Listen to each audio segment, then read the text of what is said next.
বহুল আলোচিত ২১ August grenade হামলা মামলায় যাবজ্জীবন কারাদণ্ডাদেশপ্রাপ্ত বিএনপির ভারপ্রাপ্ত চেয়ারম্যান তারেক রহমান ও মৃত্যুদণ্ডাদেশপ্রাপ্ত সাবেক স্বরাষ্ট্র প্রতিমন্ত্রী লুৎফুজ্জামান বাবর সহ সব আসামিকে খালাস দিয়েছে হাইকোর্ট। এ সংক্রান্ত দুটি ডেথ রেফারেন্স আসামিদের আপিল ও জেল আপিল নিষ্পত্তি করে বিচারপতি এ.কে.এম. আসাদুজ্জামান ও বিচারপতি সৈয়দ এনায়েত হোসেনের সমন্বয়ে গঠিত হাইকোর্ট বেঞ্চ আজ রবিবার এ রায় দেয়। ২০০৪ সালে ২১ আগস্ট বঙ্গবন্ধু এভিনিউয়ে আওয়ামী লীগের সমাবেশে ভয়াবহ গ্রেনেড হামলা হয়। হামলা থেকে অল্পের জন্য প্রাণে বেঁচে যান আওয়ামী লীগ সভানেত্রী ও তৎকালীন বিরোধী দলীয় নেতা শেখ হাসিনা। তবে হামলায় আওয়ামী লীগের মহিলা বিষয়ক সম্পাদক ও সাবেক রাষ্ট্রপতি জিল্লুর রহমানের স্ত্রী আইভি রহমান সহ ২৪ জন নিহত হন। আহত হন দলের ৩ শতাধিক নেতাকর্মী। ঘটনার পরদিন মতিঝিল থানায় উপপরিদর্শক ফারুক আহমেদ বাদী হয়ে মামলা দায়ের করেন। তদন্ত শেষে সাবেক তত্ত্বাবধায়ক সরকারের সময় ২০০৮ সালের ১৯ জুন দেওয়া অভিযোগপত্রে বিএনপি নেতা আব্দুল সালাম পিন্টু, তার ভাই মাওলানা তাজউদ্দিন ও হুজি নেতা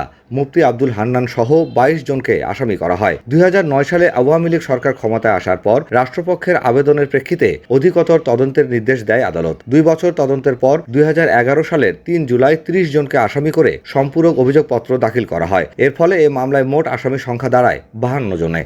কুখ্যাত ২১শে আগস্ট মামলা, এই মামলা দায়েরের মাধ্যমে বিএনপির ভারপ্রাপ্ত চেয়ারম্যান জনাব তারেক রহমান সাহেবকে জাতীয় এবং আন্তর্জাতিকভাবে বিতর্কিত করা হয়েছে রাজনৈতিক উদ্দেশ্যে।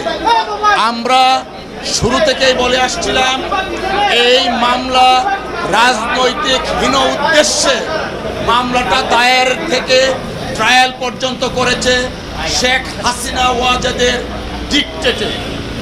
আমরা এও বলেছিলাম জনাব তারেক রহমান সাহেব কোনো অবস্থাতেই এই মামলায় কোনো সময়েই সংশ্লিষ্ট ছিলেন না, কিন্তু শেখ হাসিনা ওয়াজেদ তার রাজনৈতিক প্রতিদ্বন্দ্বীকে রাজনৈতিকভাবে ঘায়েল করতে না পেরে মামলার আশ্রয় নিয়ে জনাব তারেক রহমান সাহেবের ইমেজকে দেশে এবং আন্তর্জাতিক পরিমণ্ডলে রাষ্ট্রবিদ্ধ করার জন্য ট্রায়ালটা কন্টিনিউ করেন।